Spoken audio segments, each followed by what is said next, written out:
السلام عليكم ورحمة الله وبركاته. كيف نقرأ كلمات القرآن صعبة النطق مع التنبيه على أهم الأخطاء الشائعة في الجزء الأول من سورة البقرة حتى نتلوه حق تلاوته ونحفظه بشكله الصحيح؟ طبعا القرآن كله سهل ميسر، ولقد يسرنا القرآن للذكر فهل من مدكر، لكن هدفنا هو تقويم واعوجاج ألسنتنا لننطق كتاب ربنا على الوجه الذي أنزل. نبدأ سلسلتنا المباركة بسورة الفاتحة معكم أختكم رويدة في قناتكم قناة ورتل القرآن ترتيلا.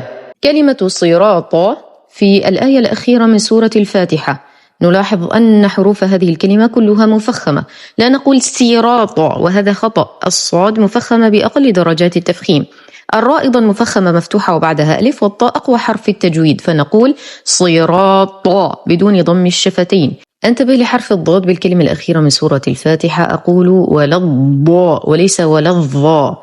الضاد تخرج من حواف اللسان وليس من طرفه، لساني للأعلى وليس للأمام. أمد الألف مد لازم كلمي مثقل 6 حركات. انتبه من عدم تعليق لساني عند حرف اللام المشددة، فلا أقول اللين وهذا خطأ. إذن تقرأ الكلمة ولا الضالين.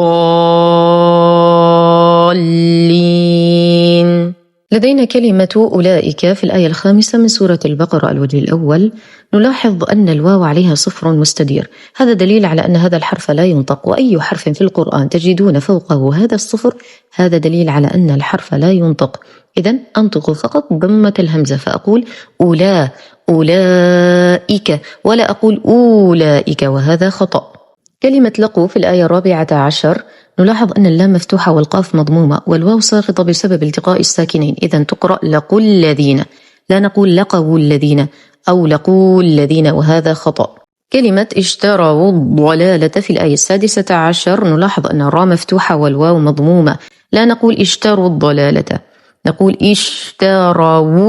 اشتروا، طبعا همزة الوصل مكسورة ابتداء وساقطة في درج الكلام. الآية 20 لدينا كلمة يخطف بفتح الطاء مع التفخيم، يخطف. كلمة يستحيي في الآية 26 السين ساكنة والحاء ساكنة، ولدينا ياءين في نهاية الكلمة، الياء الأولى مكسورة والثانية ساكنة فنقول يستحيي وليس يستحيي.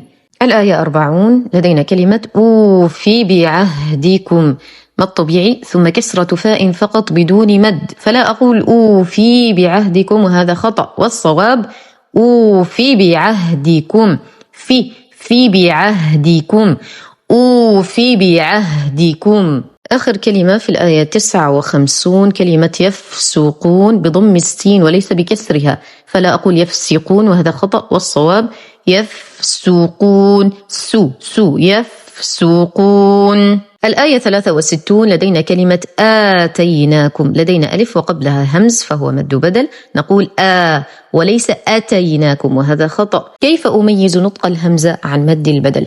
إذا كانت الهمزة مرسومة قبل الألف أنطقها كما في كلمة آتيناكم، وإذا كانت الهمزة مرسومة فوق الألف ننطقها بدون مد كما في كلمة تتخذون. الآية 71 كلمة مسلمة بتشديد اللام مع الفتح ولا نقول مسلمة، مسلمة. الآية 78 كلمة أماني، نلاحظ تشديد الياء وصلا ووقفا فلا نقول أماني، وقفا أماني، وصلا أماني وإنهم.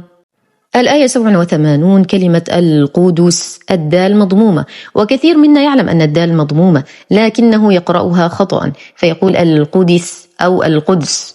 وللتخلص من هذا الخطأ نهيئ شفتينا بضمهما قبل نطق الحرف المضموم فنقول القدس. الآية 102 لدينا كلمة لمني بفتح اللام وليس بكسرها، ولقد علموا لمن اشتراه وليس لمن اشتراه وهذا خطأ. أيضا لدينا بنفس الآية ولبئس ما شاروا بفتح الراء مع التفخيم، شاروا وليس شاروا. الآية 106 كلمة ما ننسخ، الخاء ساكنة وصلا ووقفا فلا نقول ما ننسخ وهذا خطأ، ما ننسخ من آية. الآية 124: وإذ ابتلى إبراهيم ربه. انتبه أن كلمة إبراهيم مفتوحة وربه الباء مضمومة، تقدم المفعول به على الفاعل، لكن الفاعل هو الله جل في علاه، هو الذي ابتلى سيدنا إبراهيم، فالباء لديه مضمومة، وسيدنا إبراهيم الميم فيه مفتوحة، فنقول إبراهيم ربه. بنفس الوجه لدينا آية 126 كلمة أضطره، لدينا حرف الضاد ثم الطاء، لا ندغم الضاد في الطاء فلا نقول أضطره، وهذا خطأ. حرف الضاد لا يقلقل لا يهمس لا يدغم بغيره، نقرأ الضاد أولا ثم الطاء فنقول أضطره. الكلمة الأخيرة في هذا الجزء آية 137 كلمة فسيكفيكهم. هذه الكلمة سهلة وبسيطة لكنها طويلة قليلا على البعض، فممكن أن نقسم هذه الكلمة إلى قسمين لتسهل قراءتها وبالأخص للأطفال، فنقول مثلا فسيكفيكهم، فسيكفيكهم، ثم ننطق الكلمة كاملة فسيكفيكهم. هذا ما وفقنا الله تعالى له. إن وجدتم بعض الكلمات سهلة النطق عليكم فاحمدوا الله تعالى وتذكروا أن غيركم يحتاجها فشاركوها لهم ليستفيدوا، ولا تنسوا أن الدال على الخير كفاعله. وإن احتجتم أن أقرأ لكم أي كلمة أخرى فاكتبوها لي في التعليقات لنقرأها في الدرس القادم بإذن الله تعالى. لا تنسونا من دعواتكم، والسلام عليكم ورحمة الله وبركاته.